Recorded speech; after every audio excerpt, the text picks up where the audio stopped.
before speaking anything, we are asking support from our Creator who have created us, and we are asking to escape from that one who is our enemy, Shaitan, to his shelter, to the Creator's shelter.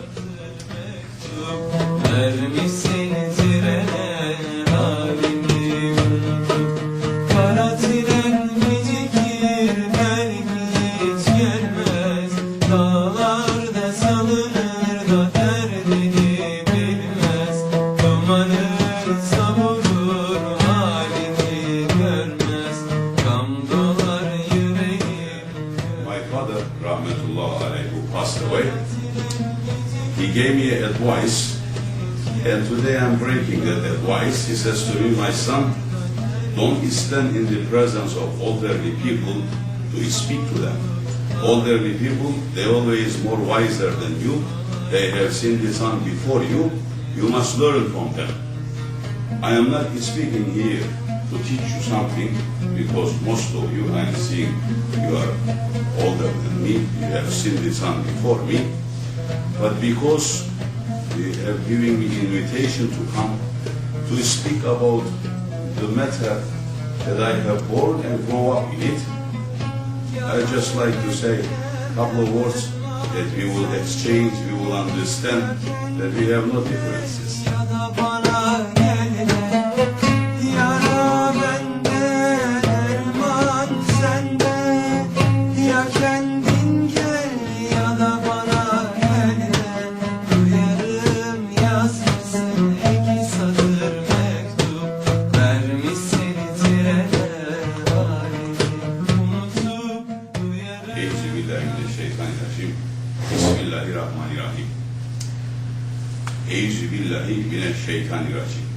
We are running away from Shaitan, trying to escape from evil, and Bismillahirrahmanirrahim, we are escaping to our Creator, to His shelter. And we are asking our Creator to keep Shaitan evil away from us. We are not declaring war to him, but we are asking to the owner of that one to keep him away from us. When that one is away from us, then we will all say, He has created us from one male and female. Every one of us, when we go to the roots, we will find our roots to the one male, one female. In His presence, in divine presence, there is no separation. There is no different nationality or different races or different religions. But we and so many who came before us with so many different ideas, separated, and continuously, especially this last century, we are in top speed separating ourselves from each other. You all know and believe the Adam, first man and the first prophet to all mankind. And continuously from that time up till the last prophet, the seals of the prophets, Muhammad alayhi salatu wasalam, between that one and the last prophet, Muhammad alayhi salatu wasalam, according to our knowledge, that coming from divine presence, 124,000 prophets have been sent down to earth to a mankind, in different times, to different tribes, to different nations. Some prophets, they only represent the small groups. Some prophets, they have been sent to a larger communities and to different nations. Of course, from among these, there is very holy ones, high ones, like Prophet Abraham, who is the father of all religions, all main rooted religions, which is Judaism, Christianity, and Islam. He is representing these three religions. And from one of his sons, Jacob, the Beni Israel, the children of Israel, today calling Jews, different tribes. And the other son, Ismail, what we call today Islam, people of following who's Muhammad.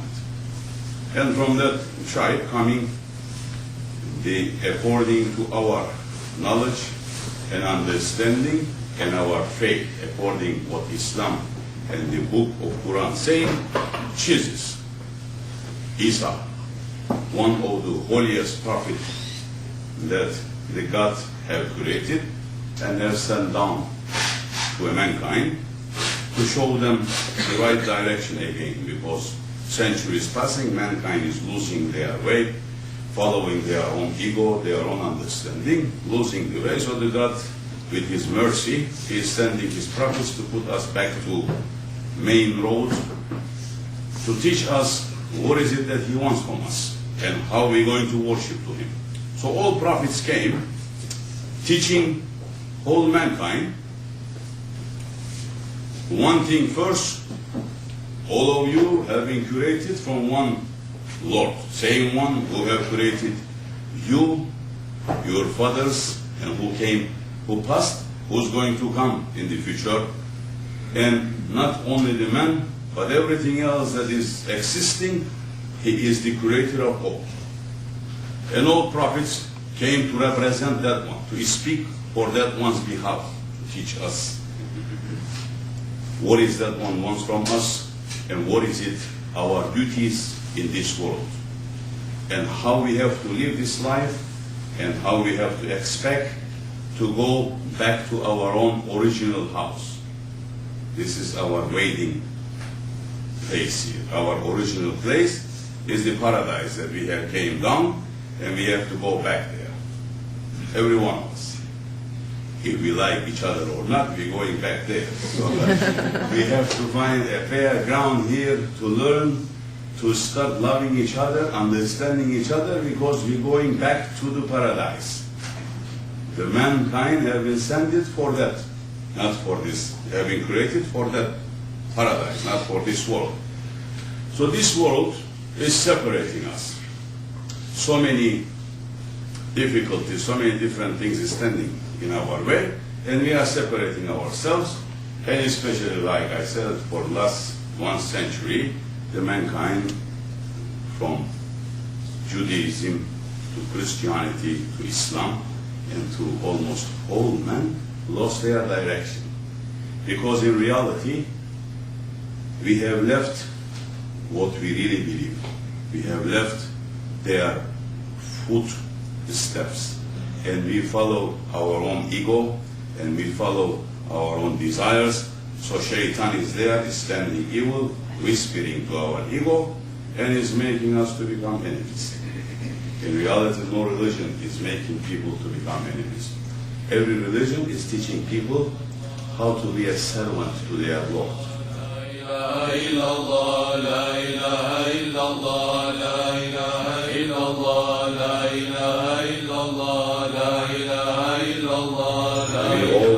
have been created for the service of our Lord. As I hear a couple of things that have been said here, and I see certain protocol is going, which everywhere we have protocols, that is reminding us that our Lord also put a protocol on us, how to live in this world. And when we start searching that protocol, the beginning of our creation, how we ascended down from the paradises to the world, and what is the expectation, what is that we have to do in this world, and how to go back to our origin place, our home, back to paradise. First man and first woman, which we can say our great-great-grandfather and great-great-grandmother. Adam and Hawa, whatever my pronunciation maybe is a little different than yours, but you all know that it's the same one. And with the divine, so many people, they said they make the mistake in paradise, so they have been sent down this to our punishment, this and that, but divine order has to take its course, and the destiny has to happen. And the Creator make them to move toward that way, for them to be sent down to earth, because Allah subhanahu wa ta'ala, our Creator, have created men to be His deputies on this earth. So first man He sent it down, Adam, to be his deputy with his wife. Then from them, children start coming. Some saying our great grandmother Hawa, she was pregnant over 200 times, and every time when she was giving birth, she had twins, one boy, one girl every time. So that start multiplying. When the children, they start growing and they start becoming independent to themselves and looking around and to trying to live in this world which was new to them also, the order is coming to first man Adam, saying to him, "Now you are not only their father now, but you are also their prophet, you are also their guide. You must speak to them and you must guide them and you must teach them what is right and what is wrong." So when our father was putting his children in front of him and he was speaking to them and he was trying to tell them what is right and what is wrong in this world, what is to do, what is not to do, what is it to be obedient to Allah and what is it not to be, some of his children, they accepted it, and some of them, they became disobedient to him. So, through the history coming down and those children multiplying and going different parts of the world and becoming different tribes, becoming different nations, using different languages,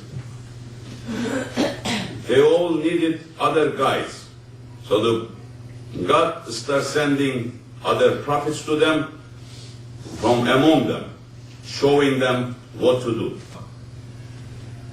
So the people, they always needed guide in reality to show them how to live in this world. And that guide has to be one of their kind, to be able to sit and to talk and to tell them. That's why God sent the prophets. They were not like us. They are very high station in divine presence, but they made out from the same material as we.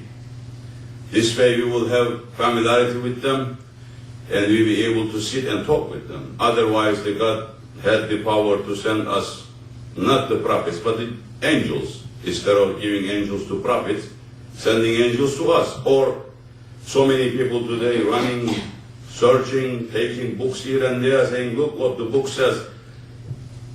Muslims, they say, go to Quran. Christians, they say, go to Bible. The Jews, they say, go to Old Testament, New Testament. But then we say to them, where is your testament? Why don't you go to your own book? Your own book is here.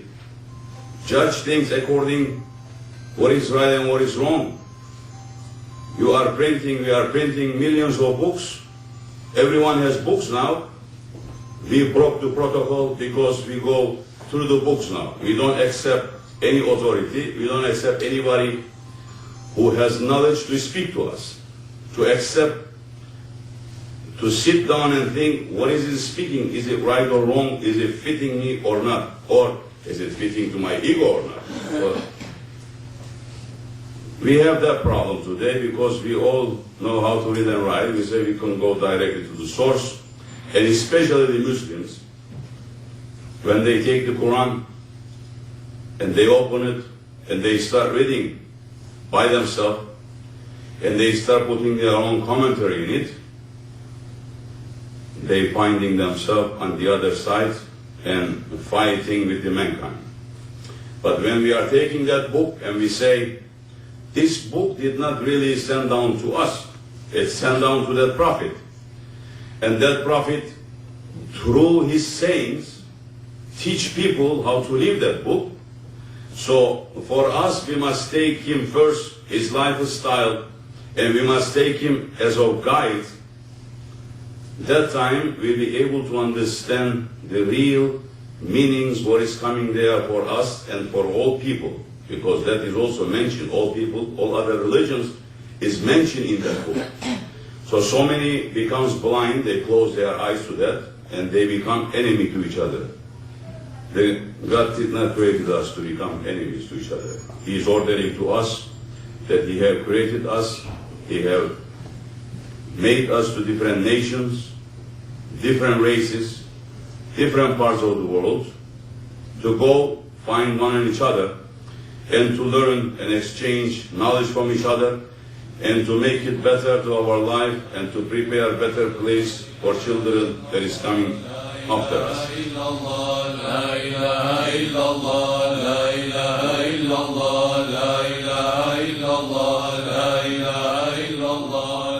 Sufism, when Prophet Muhammad was immigrating also from Mecca to Medina, and they entered to a cave with his companion Abu Bakr Siddiq, he gave secret to his heart, saying, this is what you have to practice through the heart, then you will progress yourself, you will clean yourself, and you will be having enough energy and power fighting against the evil forces that is surrounding you.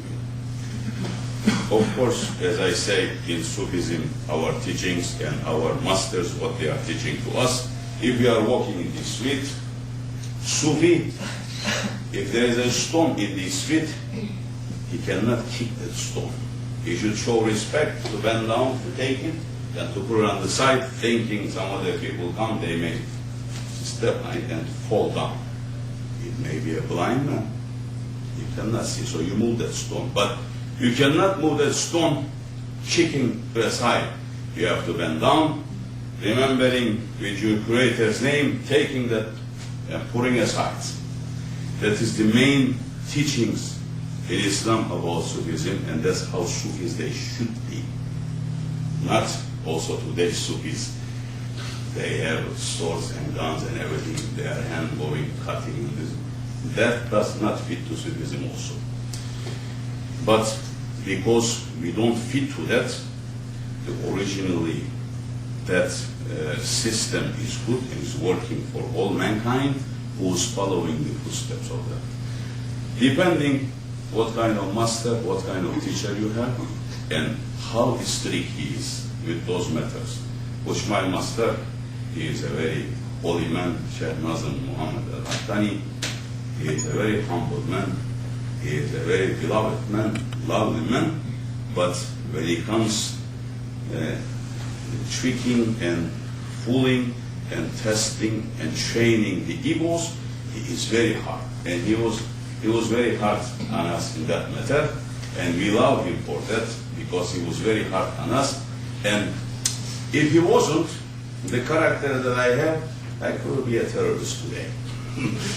But he was very hard on us, and now we are afraid to touch it and to kill it and to say, this is God's creation. He has created this. We cannot touch, we cannot destroy. So of course, so many books reading about Sufism, so many things coming out that Sufism came in 800s or after Prophet passed 400, 500, 700 years. That is not true. True is Prophet and his companion, they were living Sufism. Without name, their lifestyle was Sufis. They were living Sufism, and they left us.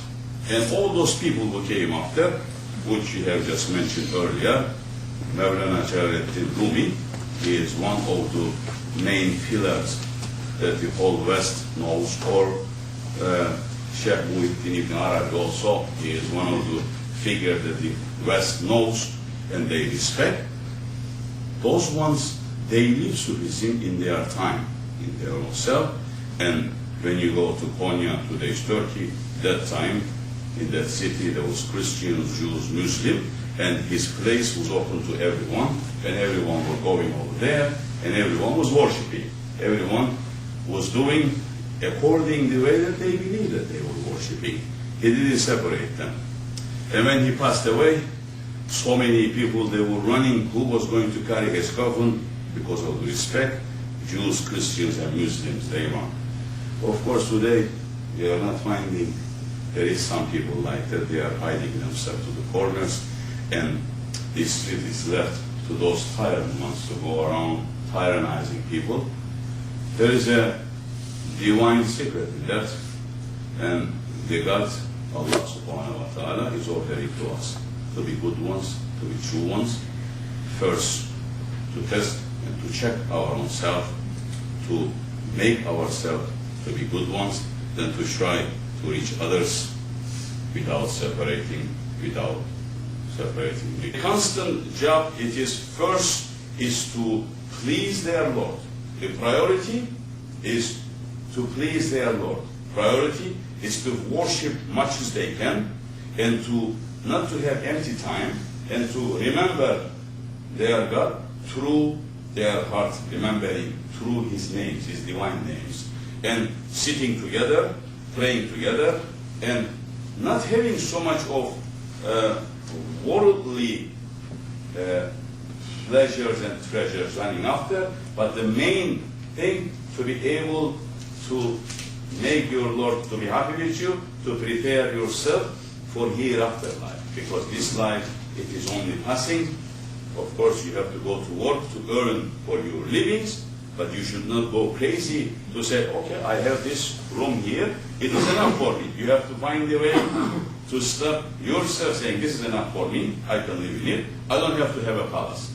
So with that time now, making materialism and running after materialism and to become capitalist, you spend your time with your Lord, remembering Him more you making zikr, more you remembering, more you go to seclusion, then you will be able to reach to the one step in this world, one step hereafter, so you will become a bridge, preparing yourself to go out from this life when your time comes, quickly and easily. That is the main teachings in Sufism for a man to try to build himself, how to look and what to expect and what to send to the other life. Because as I said earlier, this world, it is the ground of the paradise. Whatever we are planting here, that's what we're going to collect to the other side. Sufism, it is what we call tasawwuf. It's coming tariqat. Tariqat means the ways. The ways, the roads that is taking people from this world to akhirat. That is really meaning, the word's meaning is tariqat. And tariqat, it is what you call those people there is like we are following tariqat of Naqshbandi. Naqshbandis are that ones.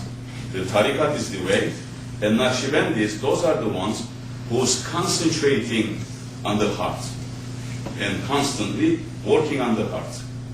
So the other tariqats, they're concentrating, going on seclusion, trying to open the ways, but we are trying to concentrate on the heart, to put seal into our heart, the seal first to the Lord, to Creator's names, then to understand His secret creatures. So Sufism coming from that time, Ahl Sufa, those people that they were around the Prophet and the Prophet's house, and behind the Prophet's house, they were sitting there all night long, and they were praying, and they were reciting Quran, and they were learning all night, because night time is very special in Islam. You must sacrifice your sleep, and you must get up 3 o'clock, 4 o'clock, to be with your Lord while everyone is sleeping. So those people, that's what they were doing. They call them Ahl Sufa, those people that they have cleaned themselves. They are pure. That's what really meaning is tasawwuf, the people who's purifying themselves, who's reaching to perfection, to perfect stations. The masters of that time, don't think me, no, but my master, they reach to that perfection, and they are looking to the, because everyone is giving secrets. Everyone, they have divine secrets in their heart, and the masters, they looking how to bring that secret out, how to polish it, and to present it. It's like diamonds. You go all the way down, you take that big rock, big piece of coal, you come out, cutting in pieces, this, then you come little small diamond, and It's priceless. It's polishing, cutting nicely and beautiful. So people, they carrying on their head, on their neck, on their hands. We, as of humans, we all have secrets. What is your secret? So many people, they say, this is what they are saying. The Jesus is carrying the divine secret from the God's secret. You are carrying that too. I am carrying. That soul, that spirit that is giving to you, is coming from your Creator. This body doesn't mean anything. As soon as that spirit comes, this body falls down, and you love me so much, but you say, take him and put him under the ground because he's going to smell. You cannot put him in the house. The real secret is to look at that spirit and to polish it and to present it. And of course, so many times, when it's more polished, then you'll be able to see in one, our grand chef, Master Shahdullah Dastani, my father was serving him. He said to him, my son, when I look at the forehead of a person, I can tell you how intelligent he is. So my father looked at him and says, my chef, when you look at his forehead, and you say how intelligent he is, he said, what about his face? He said, his face is his book. Whatever is here is reflecting here. So the Sufis, they try, because they know that there is people with their eyes, with their vision, they look. They try to put that reflection, because they cannot hide, they cannot cheat anybody, they can only cheat themselves. To perfect themselves, when those they look to see the divine. La ilaha illallah, la ilaha illallah, la ilaha illallah, la ilaha illallah, la ilaha illallah, la ilaha illallah. We are, as of Sufis, we are disciplining our own self. Now we're coming to that part, how the Sufis are working. Disciplining our own ego. And disciplining our own self, we have to do certain amount of remembrance every day. We cannot just say, I did this much today, tomorrow I don't have to do. So, for instance, I have to do 10,000 times La ilaha illallah, 10,000 times Allah, this many times giving praising to prophets, this many times declaring the oneness of our Lord. So now there are so many other things coming in it. So now this leads here, is counted, there is 200 here. And when I go like this one time, I know it's 200. Then I pull this one to a side, so I call that one 200 times. Then I go again, so it is a tool to me to be able to make my remembrance properly and exactly that amount.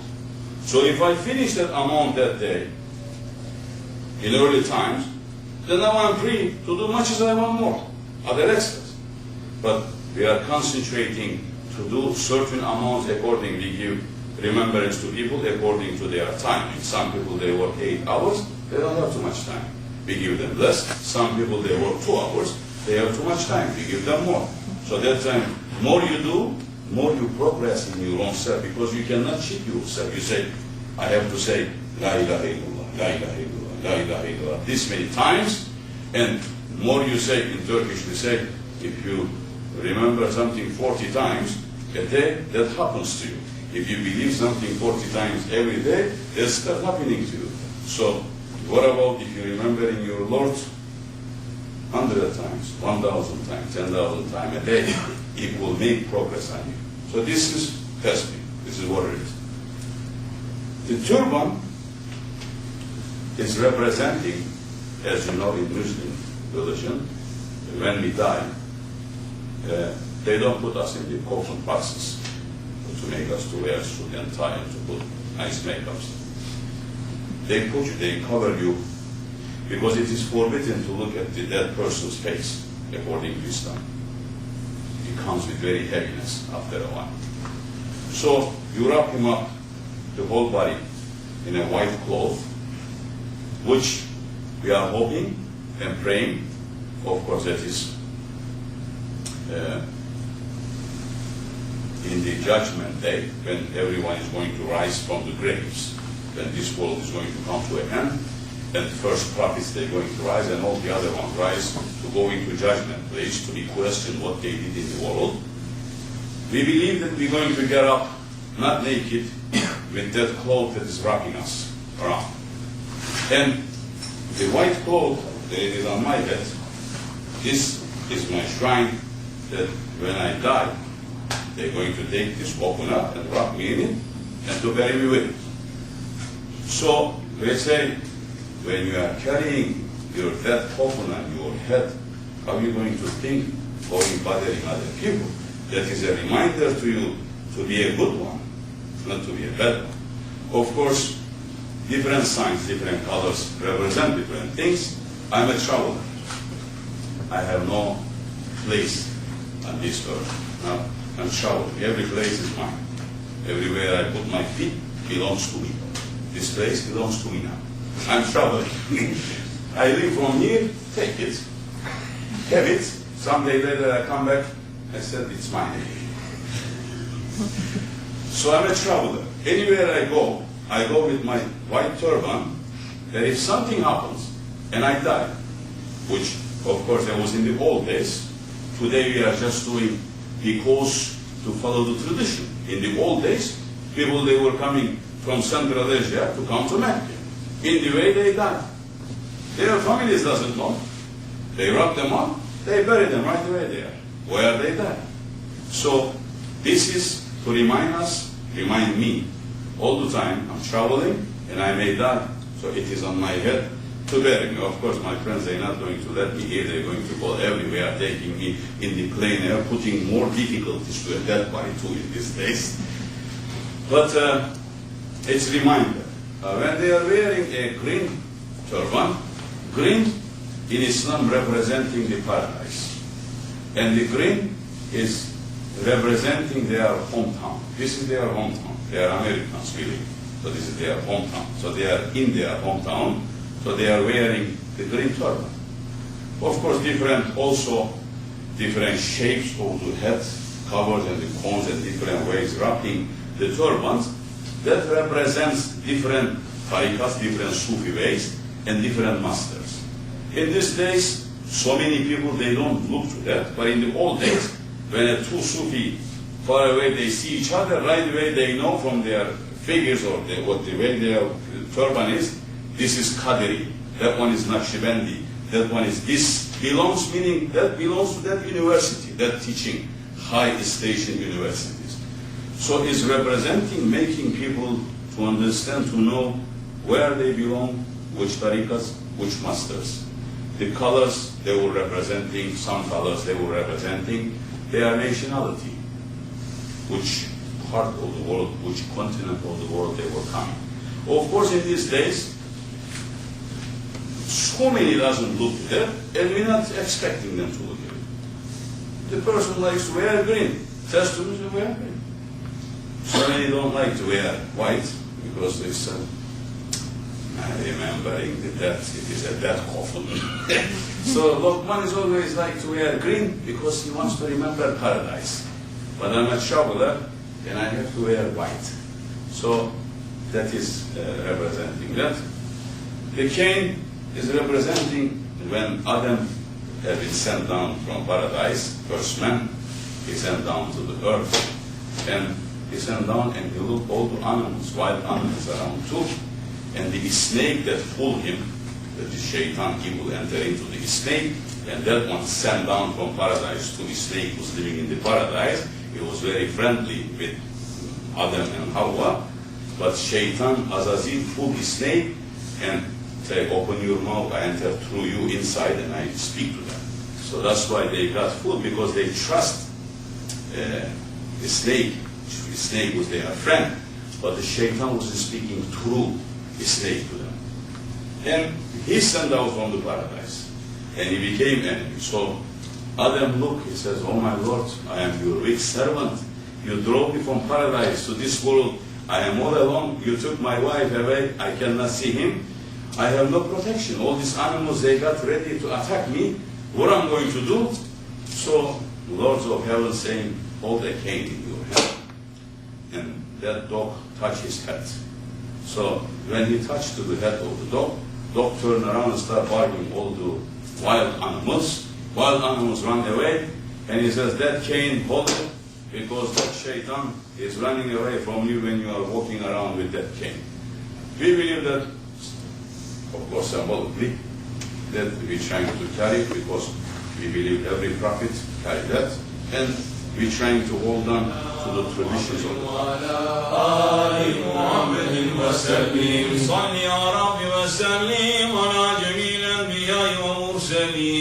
وعلى كل الأجمعين والحمد لله رب العالمين. أعوذ بالله من الشيطان الرجيم. بسم الله الرحمن الرحيم.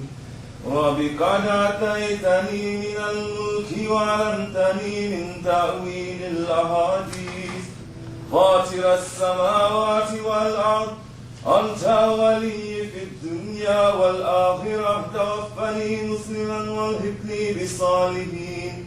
آمنا بالله صدق الله العظيم. سبحان ربك رب العزة عما يصفون وسلام على المرسلين والحمد لله رب العالمين. إلى شرف النبي مصطفى صلى الله تعالى عليه وسلم وآله وأصحابه الكرام إلى مشايخنا في طريقة النقشبندية آلية حسرة يا رب طريقة الأوصل حلقة شعب الدين محمد الويسي بوهاري سلطان الأولياء شيخ عبد الله فايز الدستاني سلطان الأولياء دولة الإسلام صاحب الزمان شيخ سلطان مولانا محمد ناظم الحقاني محمد مهدي عليه السلام عيسى عليه السلام. Of course, there is after 19th century, Sufism have been taking very strong punch. I hate to say that, but with the help of Western world in our countries, which I served 2 years ago in Turkey, 6 months in jail, because I was Sufi. Because I was sitting in my own apartment, and I had 10 people, and we were practicing, we were sitting and remembering God saying Allah, Allah. So the police came, broke the doors, they took us, and they put me in jail 6 months. They tried to do so many things to scare us. And because of this turban is forbidden also in Turkey, and this clothes is forbidden. Because they said these are religious identity, you cannot wear them to walk in these streets. So it is not only in Turkey, it is in Egypt, which is the big saints coming, Uzbekistan, in Uzbekistan, and all that part of the world that Sufism was strong and is spreading everywhere, it's banned. But when we are looking at that they banned Sufism, the Sufis in the history, you can never find that the Sufis, they did something wrong or they went attacking other Sufis, the gurus of Sufis. But you will find people, what you call radical Islamists, they go and attacking others and killing and destroying. Then we are finding today also that today is the Saudi Arabia is the one who's representing radical ones, which we call Wahhabism. They are completely against the Sufism. And we are finding the West is supporting them, but the West is not supporting Sufism. Sufism is not supported, but it's banned. So the people, they cannot leave Sufism openly. So what they have to do? They have to go under the ground. They have to hide themselves, which today Sufism in Turkey is still very strong, but they are under the ground. They cannot come above because they will be jailed because they are practicing Sufism. So when you are finding one side, the governments, they are forcing you to live the way that they want you to live, and you are finding in your heart your Prophet saying to you, live like this. You cannot live both. And the Prophet saying to us, long as you live in their country, you must obey their laws. So now their laws is forbidding us living Sufism freely. So if we cannot live Sufism freely, living Sufism, not living, that means we are not practicing our religion. What we have to do? We have to go under the ground. So the mosques, they are supported by the governments. Mosques, they are official place. Official place, they only speak official words. And when you go to a mosque, the imam is over there, he is a paid man, and he is speaking whatever the paper they give to him. He cannot speak to you whatever, every word the Quran is saying. They said, this is the paper you're going to read. You cannot speak your own mind to these people or your own understanding of Islam. You have to speak what we give to you.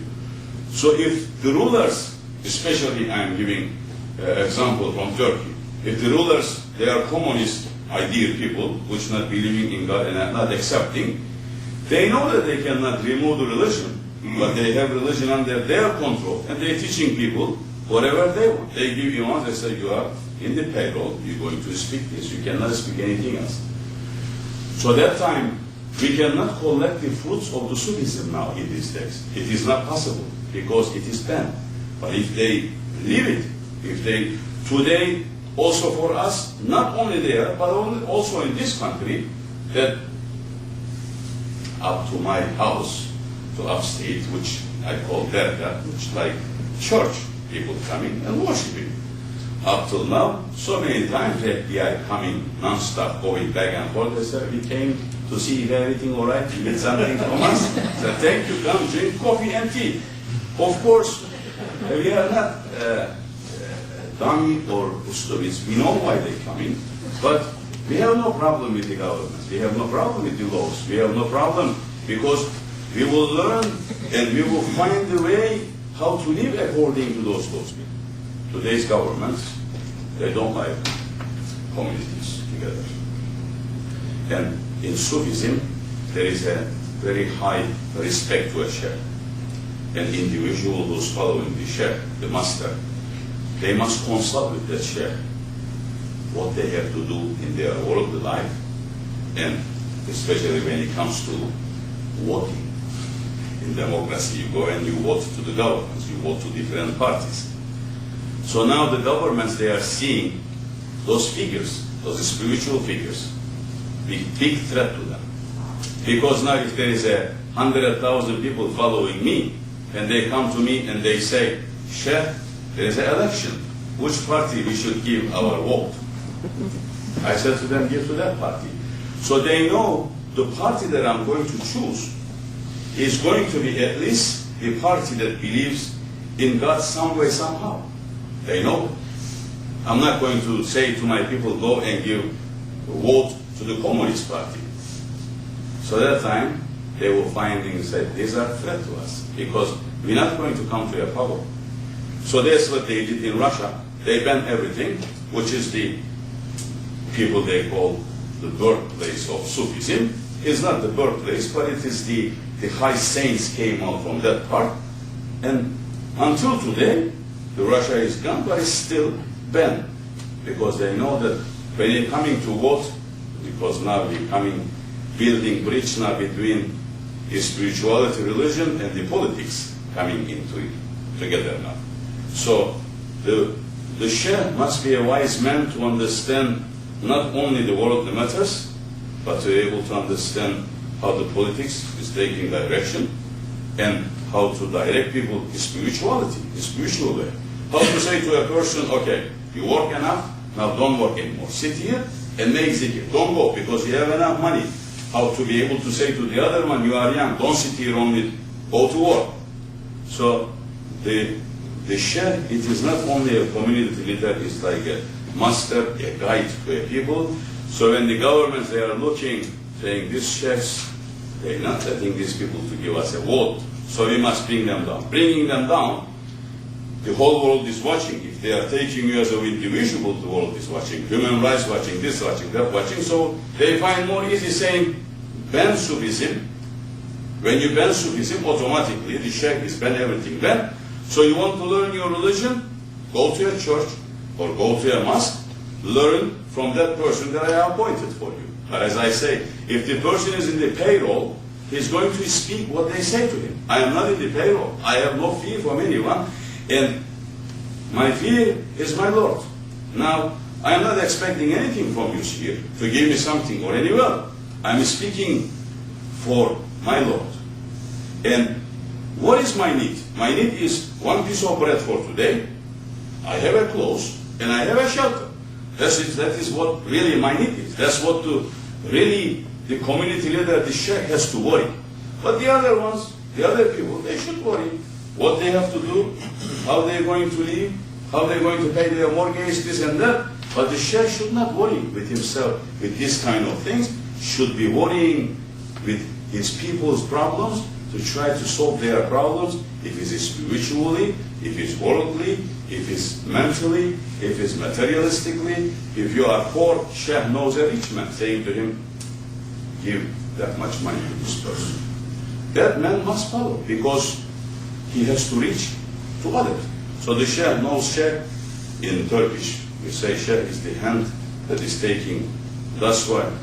Another thing I have to tell you now, you don't know, you must know this now. I'm just joking, you must know. When Mevlana Jalaluddin Rumi, they are turning like this, they put their hand like this, and their feet like this, one is like this, and they will turn like this. He's turning and he's building relationship from earth to the paradises. As you know, everything is circling in their own orbit. So when man learns how to circle in his own orbit, he will be able to reach to the station. So when Mevlana was holding his hand like that and putting his hand down, saying, I am taking from my Lord and I am giving to a mankind. So I am a mediator between that one and you. So all sheikhs supposed to be like that. But all sheikhs, they are not like that. So then we have problems. So the communities, they get into trouble. And the governments, of course, they never going to like. Well, I tell you, you are taking a video cassette. If you go and you tell that video cassette to a Turkish embassy now saying, look, this Turkish guy, what he's saying, they will put a arrest warrant on me when I enter to Turkey. They say, you go there and you're fooling Americans with this come here, they put you in jail.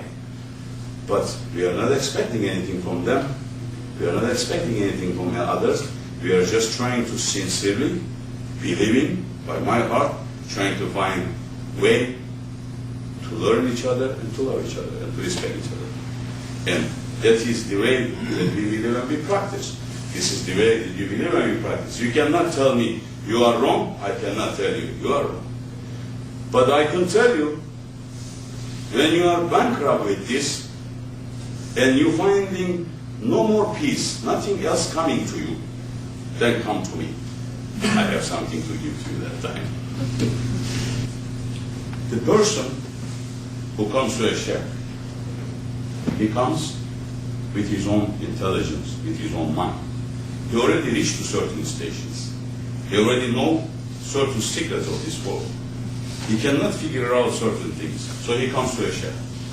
So he sits in the association of the sheikh and he listens. He has the right to accept or not to accept. He doesn't have the right to fight about it, but he has the right to question. Until he realizes that is a master, that is my guide. I can trust that one. When you trust that one, you go, you say, I am submitting, initiating to you. Meaning, I am accepting what you're going to tell me, what I have to do. So that time, he looks at you, he says, okay, the world, or the benefits of this world, or the world, the matters, holding you from one angle. As someone stood up, he looked at Jesus, he loved him. He loved his companion, he says to him, Jesus, what should I do to enter to paradise? He looked at him, he sees through him right away what he loves. He says to him, for you entering to a paradise, go sell everything that you own. Take all that money, go distribute to the poor people, and come and follow me. Live like me. He says, you mean all my wealth that is left to me from my fathers, from my forefathers, sell it to give it to strangers that I don't know? He says, you ask me the entrance of paradise. For you, that's what it is, because you want paradise from one side, but you don't want to give up from this world. So when Jesus looked at him, you see, he is in love with this world. So he hit him from that angle. He says to him, first, get rid of that love. When you get rid of that love from your heart, you find a space to put others' love. You find a space to put really your Lord's love in it. Otherwise, when that love is occupying your heart, you cannot be able to find a space to put that, and you're not going to be successful in that work that you are doing. Of course, our door, which while I'm entering here, I see on your church also saying all welcome. Isn't that what it's saying? Saying all welcome. Meaning all kinds of people, all kinds of faith is welcome. That's why I'm here. I'm very happy about it. Because same thing we believe. Same thing, that's what it says in our door. It said, all welcome. Doesn't matter what is your faith is. Doesn't matter what is your belief is. Come, learn how to sit with each other, to eat together, to join the meal first that the Lord is giving to us, to learn how to be thankful to that, then you will not fight that time. Then you will find a way to say, if we are not fighting, we have so much space, we have so much time, what are we going to do with it? We have to progress spiritually, we have to turn to a spiritual world. اللهم صل على محمد وعلى آل محمد وسلم اللهم صل على محمد وعلى آل محمد وسلم اللهم صل على محمد وعلى Islam is two principles, sitting on two principles. One is to learn how to worship your Lord. Second, learn how to help and to reach His creation. If a person does these two things, then he will reach to the highest station. Without separating, saying, this is Christian, this is Jew, this is black, this is white, this is green, this is yellow. Originally, we all created from same thing. We have the same material, creation material. So Allah saying to us in Holy Quran, we have separated you in different nations, in different tribes, to go find one in each other and to learn from each other, and to exchange and to learn and to improve yourself to become better ones. To become better ones to divine service. In reality, we all for divine service. We are not for our own service, our own ego service, but for the greater service. We have to be in His service. When we are in His service, that time we will be able to look His creatures, saying, this is His creature. My duty is to serve that creature. If I am serving my Lord, my duty is to serve that creature. So this is the main faith, I believe, that every one of us here we are sharing. I don't think that any one of us here finding separation here. Our duty is to love each other as all men, and to respect each other, respect each other's rights, and to learn how to know, how to communicate, and how to love each other. When we learn how to love each other, then we will be able to reach to our Creator. One of the hadiths, the relating hadith is meaning the words of the Holy Prophet Muhammad ﷺ, saying to us, the one who does not says La ilaha illallah, meaning La ilaha illallah, there is no God but only one who created all. Because people, they have invented gods to themselves, they built idols, they did so many things, and they start worshipping to those things, and they said, this is our God. So the Holy Prophet Muhammad saying, La ilaha illallah, there is no God that the man can create, but illallah, that one who have created everyone. Anyone who says this word and they believe, they are entering to paradise. That means that one has a faith. It says, but if you do not love each other, if you don't learn how to love each other, even if you say that word, you are not really reaching to the main roots of the faith.